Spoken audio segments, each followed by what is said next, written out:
Oke, jadi di video kali ini gue mau interview satu orang teman gue. Nanti kita kenal lebih lanjut dia. Jadi inti dari video ini kita pengen tahu gimana sih journey dia, kenapa dia bisa sampai di Jerman satunya. Jadi sedikit gambaran, nama gue Damarius Jono. Jadi gue udah di Jerman selama 5 tahunan. Gue kuliah di sini MBA. Habis itu alhamdulillah dapat kerja di sini dan di Stuttgart, dan ketika gue di Stuttgart gue ketemu Indra. Nah, Indra, perkenalin lu dong nama lo. Gua Indra, sebenarnya baru 2,5 tahun di Stuttgart. Pekerjaan gua arsitek. Itu aja kali ya. Itu ya dulu, pelan-pelan. Nah, sebelumnya kita lagi ada di mana, Indra? Kita lagi di Schloss Park mungkin ya namanya. Pokoknya ini sebenarnya satu area ini tuh Schloss. Dia bentang dari awalnya tuh sebenarnya dari Hauptbahnhof. Terus dia ke arah sana sih sebenarnya. Bahnhof di sebelah sana kan ya? Bahnhof di sana, ya tuh.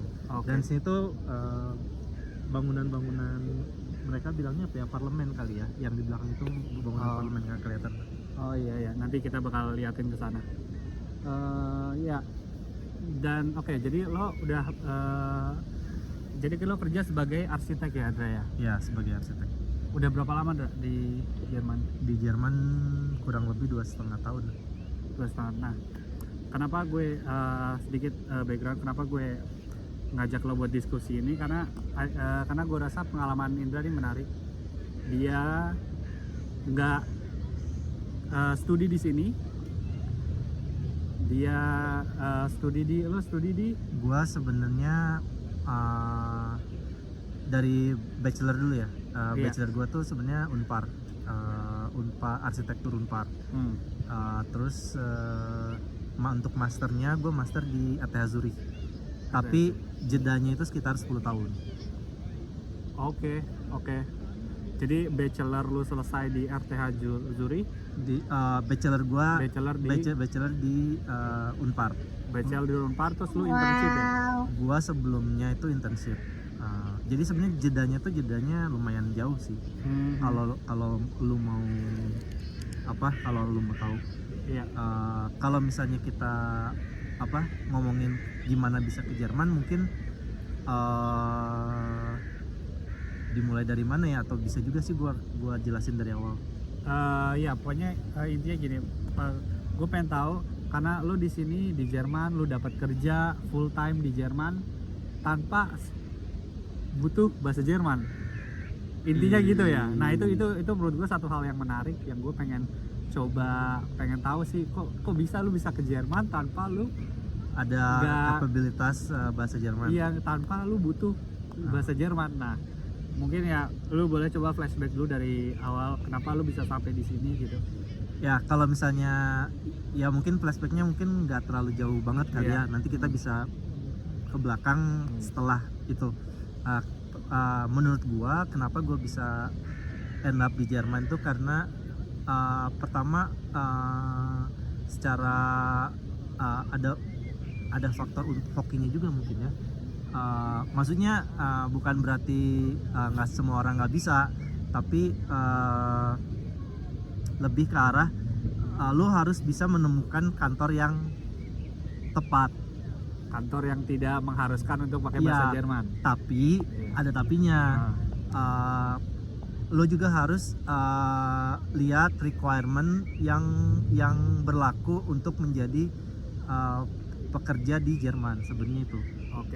Dan menurut gua salah satu alasannya itu mungkin karena universitas gua untuk master itu valid. Universitas lu untuk master itu valid dan diakui di Jerman. Tunggu, bukannya lu belum master, udah master ya? Master di RWTH itu? Di ETH Zurich. ETH kalau bahasa ETH.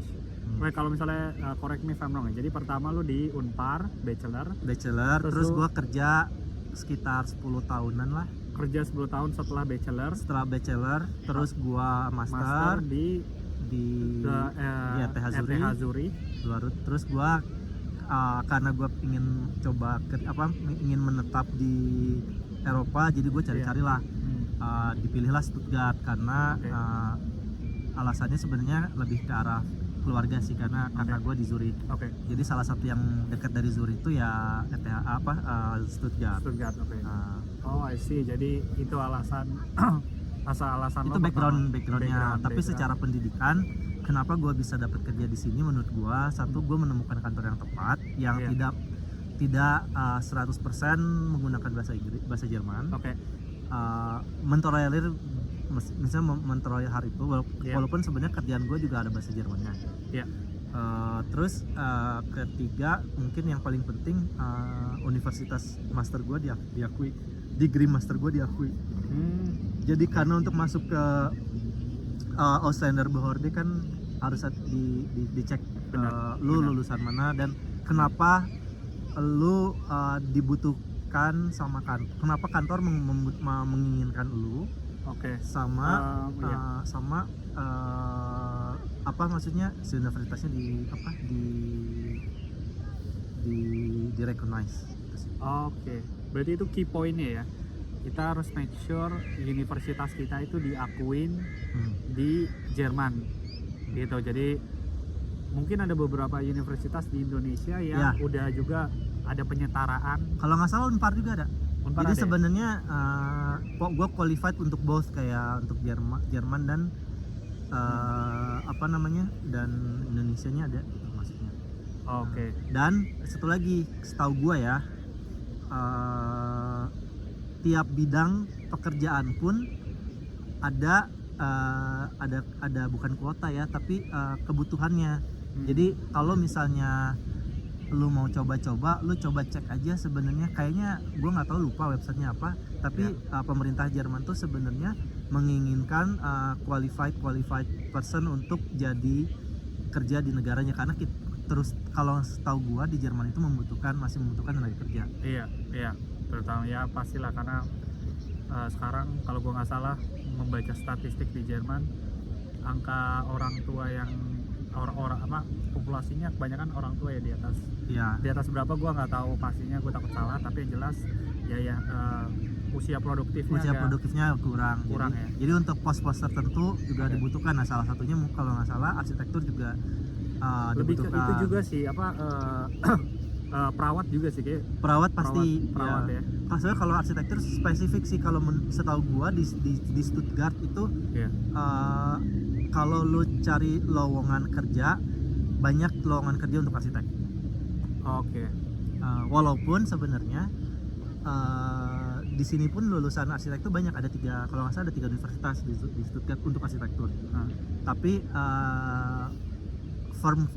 firm di Stuttgart pun banyak. Jadi mereka juga masih membutuhkan itu. Oke. Ya, spesifik di arsitek ya. Gue pengen coba nanya nih, mungkin agak flashback ke belakang, tapi nggak ke belakang banget. Gue pengen tahu ketika lo di ETH itu di Zurich, kan lo kan coba cari-cari nih, apply nih kan ke perusahaan nih. Nah, itu lo nyarinya tuh di mana, di website apa? Terus apa lo apply-nya pertama websitenya apa aja? Terus apa aja yang dibutuhkan? Terus proses interviewnya gimana? Oke, sebenarnya kalau untuk yang gua ini awalnya itu gua tuh search di LinkedIn. Terus ada beberapa mutual. Salah satu pegawai di kantornya gua sekarang itu ada mutual friend sama gua. Terus dia tahu specialty gua. Waktu gue lulus itu gue lulus sebagai arsitek, maksudnya lulusannya itu Master Architecture in Digital Fabrication. Jadi specifically gue tuh sebagai computational designer dan disebutnya apa ya, digital fabrication. Jadi apa tuh digital fabrication? Buat orang awam kayak gue nggak tahu. Digital fabrication itu menurut gue tuh perpanjangan dari computational designer, di mana lu belajar untuk membuat suatu produk arsitektur menggunakan robot mungkin kasarnya. Menggunakan robot. Ya jadi lu bisa dibilang robotic fabrication kayak misalnya Oke. bayangin kalau misalnya di masa depan ke depannya arsitektur itu tuh dibuat, elemen-elemen arsitektur itu dibuat seperti lu bikin mobil. Oke. Kan kalau bikin mobil itu mereka di pabrik secara robotik. Benar. Di kalau Automation. sedang automation. Aha. Kalau di arsitektur itu kan enggak, karena bangunan spesifik, lu gambar dan lain-lain. Iya, karena yang gue tahu ketika lu mention nyebut tentang elemen-elemen arsitektur, yang gue tangkap di pikiran awam gue ya drawing, gambar, itu produk elemen arsitektur. Iya dan enggak sih, tapi maksudnya yang gue tuh specifically digital fabrication di sini sebenarnya nggak terlalu baru-baru amat. Oke. Tapi lumayan baru. Dan si kantor ini tuh interest di bidang seperti ini juga, tapi nggak segitu ya, tapi maksudnya dia mencari orang-orang yang punya kapabilitas Oke. seperti ini. Oke. Oh, jadi kembali lagi ke tadi di awal, lu punya kantor lu tadi ada mutual friend di LinkedIn, Ya. dan setelah itu dia nge-reach out lu atau gimana? Dia reach out. Jadi intinya makanya itu lu harus sebenarnya cari kantor yang tepat. Karena dari prosesnya dari situ itu gue bilang mereka awalnya sebenarnya ngehubungin gue untuk melakukan dibilangnya Interview. enggak, sebenarnya disebutnya kalau di kantor itu namanya Bureau Frustuk. Jadi kayak misalnya mereka tuh Frustuk kan ini sarapan. ya, jadi setiap bulan si kantor ini tuh cari orang-orang yang bisa nambah ilmu buat kantor mereka. Jadi ngundang pembicara. Oke. Di kebetulan mereka tuh tertarik sama yang namanya digital fabrication. Terus dan digital fabrication gua lebih spesifik lagi, gua tuh pakai bahan-bahan natural material kayak Contohnya? tanah liat. Oke. Jadi gue bikin elemen-elemen arsitektur pakai elemen kita bilangnya sustainable architecture. Sustainable energy. Jadi ini kayak dua hal yang berbeda dijadiin satu, sustainable architecture sama robotic fabrication. Nah, jadi karena mereka tertarik dengan itu dan dia tahu gua bisa mendeliver talk, mereka nyuruh gua untuk talk. Dan dari situ kayak gue lihat kantornya lumayan menarik. Oke. Gue reach out, gue bilang gue tertarik nih lihat kantor lu, gue pengen dong masuk kantor lu gitu. Akhirnya dari situ interview. Jadi awalnya sebenarnya awalnya itu kayak guest lecture. ya, tapi gue juga nyari kantor di Eropa gitu. Iya. Dan mereka, karena intinya kantor yang tepat itu mereka tahu kapabilitas lu. Benar. Dan lu menggunakannya untuk reach out mereka gitu. Oke. Dan satu hal lagi gue tambahin, kantor yang bagus adalah kantor yang bisa percaya sama lu dan bisa ngasih keleluasaan lu untuk berimajinasi lah ibaratnya, untuk ngasih maksudnya pendapat atau ngasih masukan. Jadi, percaya sih intinya kayak Iya. dia tahu lu bisa gitu kayak gitu. Benar. Oke. Dari situ sih kalau misalnya akhirnya gue dapat kantor, jadi nggak yang gue blindly milih gitu. Oke. Ada strateginya juga. Ada jalannya lah ya ibaratnya kayak. Tapi lu harus pave jalan itu menurut gua ya, karena kalau lu nggak pave jalan itu lu juga nggak bakalan dapat. Lu apa pave? Ya lu harus membuat jalan itu. Oh, kirain gue lu harus mempercayai jalan itu pave. Nggak pave lu harus bikin jalan ke situ juga gitu. Oh iya. Nggak cuma kayak ini ada potensial, tapi lu juga kayak lu ya gue bilang tadi gue ngerjain guest lecture di kantor mereka dan lain-lain ada di situ. Yang paling penting biar biasanya kalau lu nggak sekolah di Jerman, soalnya kalau sekolah di Jerman setahu gue cenderung lebih gampang karena pertama sekolah di Jerman itu kan gratis ya, maksudnya di Stuttgart bayar.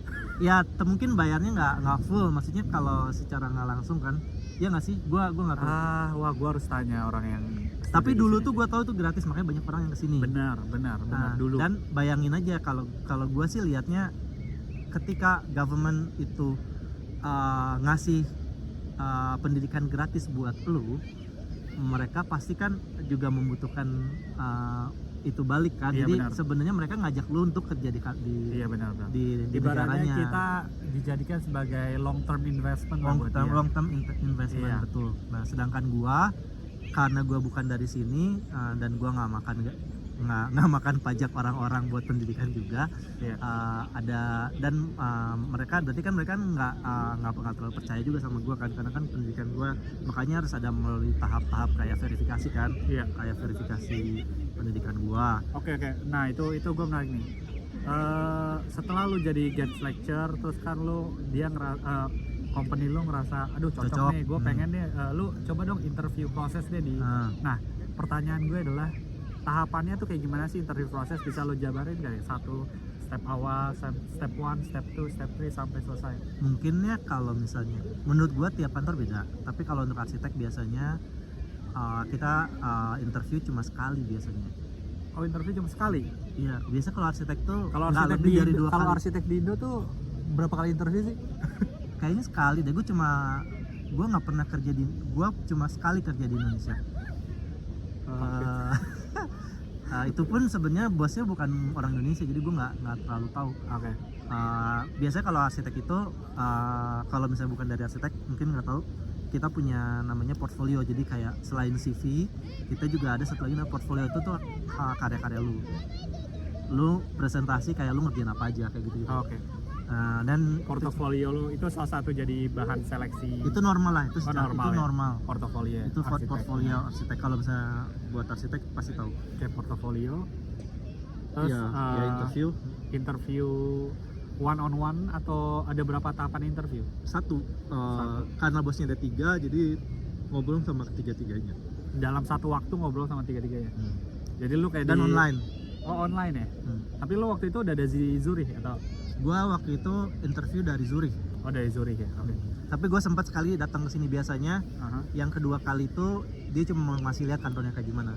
Oke, enggak. Oke, berarti tahap awal lo interview sama 3 bos itu pakai Zoom.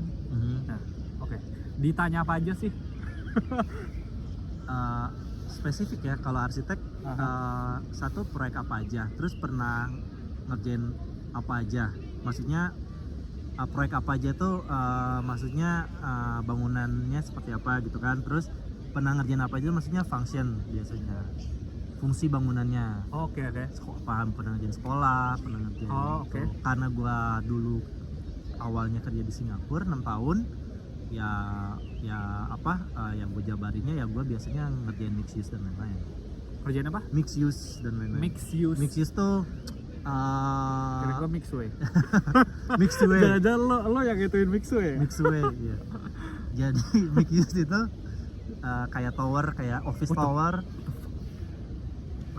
Juga sih. Keren amat. Goblok. Bisa gak sih kepencet? Aduh, ya gak bisa lagi. Mana sih orangnya? Mana sih orangnya? Gak ada orang.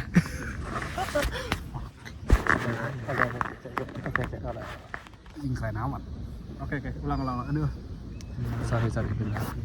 Oke, nah ada ya lanjut lagi. Tadi apa ya? Aha. Mixed use ya? Ya itu. Iya. Mixed way. Mixed way. Ya biasanya mixed use itu campuran antara office building, apartemen sama mall gitu. Iya. Kayak apa ya yang gua Office pernah. building, mall. Kalau di Jakarta itu yang gua pernah kerjain tuh mixed use tuh Ciputra Internasional. Oke. Ya, itu termasuk mixed use. Oke. Ya, tapi ya nggak ada hubungannya sih. Kalau di Jerman ini rata-rata office-nya nggak ngerjain yang segede-gede gitu sih. Nggak terlalu banyak. Tapi intinya dia nanya function apa yang lo udah kerjain gitu ya. Oke. Selain itu Lebih apa? ke pengalaman gitu sih. Terus arsitek sebenarnya kayak jarang ngomongin motivasi atau misalnya ke depan lu lihat diri lu kayak gini tuh nggak pernah ada kalau di arsitektur. gua ngomong ini karena gue juga pernah interview kantor selain arsitektur, tapi maksudnya masih di, jadi kayak misalnya kantor-kantor apa namanya yang multinasional, Kayak yang punya banyak cabang gitu ya. Mixway maksudnya. Mix punya banyak cabang. Mixway endorse kita ya. Itu tuh kadang-kadang dia ngomongin apa yang lo lihat dari diri lo 10 tahun ke depan kayak gitu. Nah kalau dia kantor arsitektur terus terang nggak ada yang kayak gitu. Iya. Jadi gua nggak tahu Apa yang kamu lihat 10 tahun ke depan? Iya. Pak, saya mah hidup untuk hari ini, Pak. Saya besok mah rahasia, Pak. hidup nggak ada yang tahu pak. Gitu. Ya gitu, jadi nggak Makan. Enggak. gua nggak tahu itu bakalan membantu lo apa enggak sih. Oke. Alright, so itu yang ditanya. Itu background pendidikan penting nggak? Maksudnya Penting. lu kuliah di mana? Apakah harus di kuliah yang Oh. ternama? Kayaknya sih ya, spesifik buat yang gua itu yang paling penting itu lebih ke pengalaman kerja kalau arsitektur itu. Tapi itu lo harus pave juga. Ini menarik sih pertanyaan lo, tapi gua kayaknya harus jawabnya dengan cara yang berbeda kalau lo ngomong pendidikan itu penting. Oke. Karena nggak, terus terang nggak selamanya penting, tapi lo harus tahu gimana caranya lo mempergunakan status lo itu gitu. Ngerti nggak? Kasih gua contoh. Kayak lu bachelor sebatas bachelor, ya kan? Iya. Mungkin pertanyaannya adalah kenapa gue bisa datang ke luar Indonesia, mungkin gitu. Karena menurut gue dengan bachelor di Indonesia akan sulit untuk coba bekerja di luar Indonesia. Jadi statusnya penting, tapi lu harus nambahin apa si pendidikan lu itu. Oke, berarti yang gue tangkap lo nggak bisa cuma berpaku sama ijazah. Iya betul. Ijazah bachelor lu di Indonesia, lu juga Iya. harus inisiatif buat cari kayak increase your skill lah, soft Betul. sama soft skill lu kan di internet kan juga ada banyak kan, kayak lu bisa dapat online certification segala macam. Mungkin itu bisa ngebantu Itu juga. bisa. Terus kalau gua sebenarnya triknya adalah ini jadinya balik ke yang awal-awal ya. Karena itu tuh nggak terlepas dari apa yang gua lakukan menurut gua. Oke. Karena gua tuh sebenarnya sebatas bachelor. Gua tuh bachelor architecture dari Unpar. Oke. Tapi dari situ gua bukan cita-cita ya, gue tuh lihat teman gue pernah kerja di Singapura di mana gitu. Biasanya kalau untuk kerja keluar itu at least butuh kayak ijazah dari luar negeri atau di mana, atau misalnya at least master dari luar negeri kan. Iya. Gue tuh nggak punya. Jadi yang gue lakukan tuh gue magang. Oke, ya itu Tapi penting sih. ya tapi menurut gue kalau lu mau magang, lu magang sebelum lu lulus. Oke, itu susah loh, magang sebelum lulus loh. Buat sebagian orang ya. Buat bagi sebagian orang mikirnya susah, padahal sebenarnya itu jauh lebih gampang. Kenapa? Mungkin maksud lo adalah dibarengin dalam artian contoh Cuti, kalau, lu harus cuti. tapi di pikiran gue bukan cuti sih, lebih kayak lu ngenulis bachelor thesis atau master thesis di company. Enggak, kalau Enggak ya? gua triknya itu sebelum gua lulus, gua simpen 1-2 semester gua Ya. sebelum lulus, Ya. disimpan, jangan dulu dikerjain, terus gua cuti 1 tahun Cuti tahunnya itu buat buat magang. Buat Gua magang. magang 1 tahun total. oke. Gua magang 6 bulan di Singapura sama 6 bulan di Swiss. Nice. Ya, itu jalan gua buat kerja di luar negeri sebenarnya. Oke, magang ya. Kenapa gue bilang seperti itu? Karena ketika lu sebagai mahasiswa dan lu mau apply izin kerja, itu tuh kalau lu status lu mahasiswa akan jauh lebih mudah. Benar.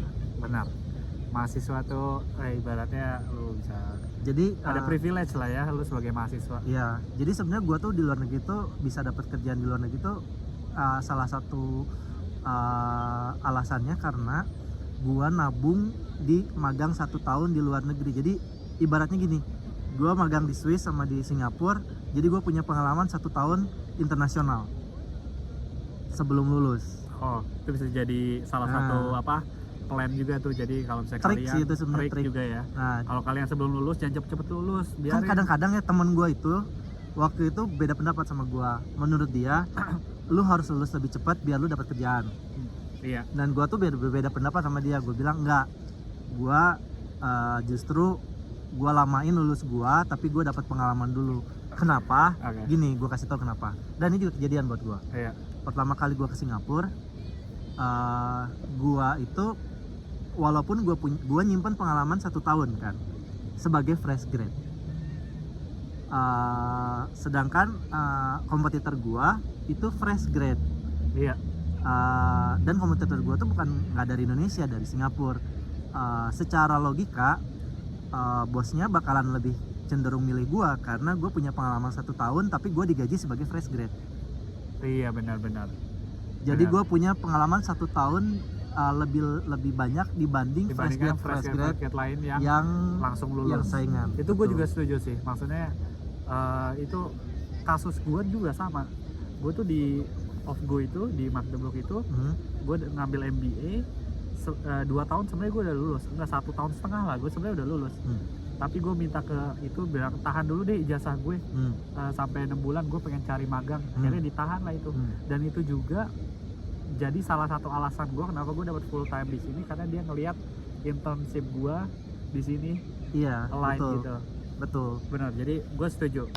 Jadi jangan lulus cepet-cepet, cari pengalaman magang. Nah, kalau kalian apa nih, tim yang pengen lulus cepet-cepet atau tim yang nanti aja lulusnya cari pengalaman dulu? So, Tapi pengalaman gua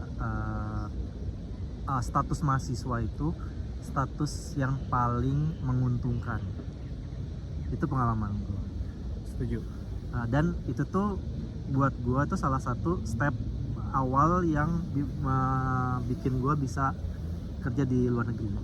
Kalau lu nanya gua, karena Oke. dari situ gua kerja di Singapura sekitar 6 tahun. Oke. Sebenarnya waktu itu sebelum kerja di Singapura gue kerja di Bali dulu sih, karena waktu pas gue lulus pas resesi. Oh, COVID bukan? Resesi tahun berapa? itu tahun 2010 ada resesi. Oke. Dan di Singapura lagi susah izin kerjanya. Kalau di Singapura strict banget izin kerjanya, Iya. tapi karena ini ngomongin Jerman jadi Iya. di skip aja. Ya. Good. Tapi itu salah satu stepnya, karena tabungan gua itu sebenarnya kerja di Singapura dan lain-lain itu yang bikin kantor sini juga mau nge-hire gua. Oke. Dan ada satu lagi, karena gua bukan lulusan Jerman, ya gua masih lulusan Swiss ya, Iya. tapi tetap biasanya kalau nggak lulusan Jerman tuh kantor harus ngasih alasan kenapa gua harus di hire. Jadi ada surat khusus dari kantor dikirim ke Behorji. Oke. Ya, tapi itu Itu urusan perusahaan lah itu, ya. tapi itu ya harus tahu, maksudnya nggak, kantor itu nggak cuma sebatas bakalan nge-hire lu, karena di sini tuh kan European first ya. Ya. Iya betul, maksudnya warga negara kan. benar, Kecuali kalau lu kuliah di sini, makanya itu yang harus di highlight. Iya. Iya. Nggak Dan- sembarangan. Benar, dan lo termasuk orang yang ya lo bilang, lo mention tadi juga beruntung ya. Luck. Iya, ya beruntung, tapi tetap gua pave my way. Iya benar. Iya, maksudnya dengan pengalaman lo yang begitu banyak dan lo dipertemukan sama company yang emang value lo sebagai seorang expertise di bidang arsitek. Ya spesifik ya, Spesifik. yang mereka interest. Ya. Iya, jadi ya itu juga. So, keren Terus sih. ya yang paling ada downside-nya sih sebenarnya. Apa downside? Kalau misalnya nggak bisa bahasa Jerman atau itu, karena pekerjaan gua nggak full capable di bidang-bidang yang lebih penting kan. Oke. Maksudnya yang membutuhkan bahasa Jerman. Contohnya? Ya maksudnya kayak gua nggak bisa ikut meeting tiap hari gitu kan. Maksudnya kayak spesifik aja yang kira-kira Oke. penting buat gua Iya. gitu. Dan itu ngaruh mungkin ke salary dan lain-lain. Menurut gua kayak kalau misalnya lu ada kesempatan buat belajar bahasa Jerman, kalau lu mau ke Jerman mendingan belajar sih. Benar. Cuma ini yang di highlight kan sebenarnya walaupun nggak bisa bahasa Iya. Jerman sebenarnya lu masih bisa. Iya, itu sih yang menurut gue menarik. Tanpa lo bisa bahasa Jerman, tapi lo bisa datang ke Jerman, terus dapat full time job di sini dan hidup di salah satu kota terbesar di Jerman. Dra, thank you banget Dra. Oke. Udah ngasih luang waktu segala macam. Sebenarnya gue pengen bikin video ini tuh sebagai kayak survei saja gitu, gambaran gimana journey lu dari awal sampai lu bisa ke Jerman. Nah buat kalian yang misalnya pengen nanya-nanya lebih lanjut atau pengen request, kasih versi kedua dong, terus kirim aja pertanyaan-pertanyaan kalian seputar karir di Jerman atau arsitek terutama specifically. Nanti gue coba reach out ke Indra, nanti dia bakal coba ngasih jawaban lah kalau dia nggak sibuk. Salah, kalau di Jerman itu nggak ada yang sibuk. Nggak ada yang sibuk ya. Ya di sini lu lihat ya, di sini Ya, secara work life balance, ya kalau karena gue dulu kerja di Singapura, jadi gue tahu kalau di Singapura tuh jam 8 belum pulang. Kalau di sini jam 6 udah nggak ada orang. Iya benar, di sini udah tidur. Iya. Schlafen. Oke dah, thank you semua udah pada nonton. Semoga video ini bermanfaat. Sampai ketemu di video selanjutnya. Bye bye. Cheers. Ciao. Oke, kita kasih lihat dulu deh ininya. Schlossnya. Ya. Nah ini schlossnya nih. Keren ya. So, let's see. Bye bye.